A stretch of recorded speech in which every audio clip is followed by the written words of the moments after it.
Tuu mukaan hankkimaan meille uusi iso perheauto. Me ollaan teidän suosituksista käyty koeajamassa Tesla Model X, Kia EV9 ja viimeisimpänä Volvon XC90. Kyllä se noitten supermodernien autojen jälkeen tämä tekniikka tuntuu vähän alkeelliselta, mutta jotain tuttua.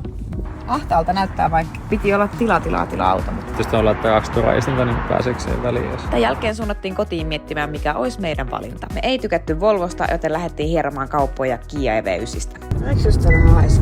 Toisin kuin monilta muilta autokaupolta, me oltiin sentään saatu joku tarjous Porschesta tähän liikkeeseen, mutta tämä kyseinen yksilö haisi niin pahalle, ettei me voitu ostaa sitä. Me tultiin vielä 2 kertaa takas haistelemaan sitä autoa. Ja Haisiko se?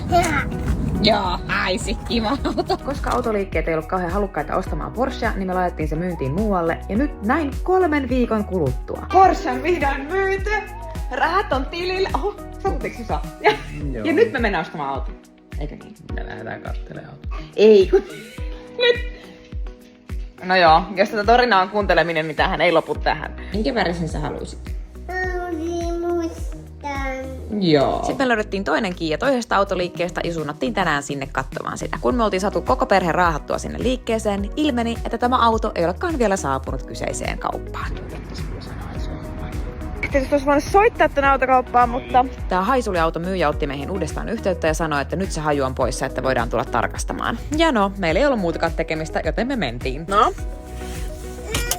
Haiskahti pahalta. Haiskahti. Suunnattiin jälleen kotiin ilman uutta autoa. Tässähän ehtii miettiä, että olisiko se sittenkin se Tesla.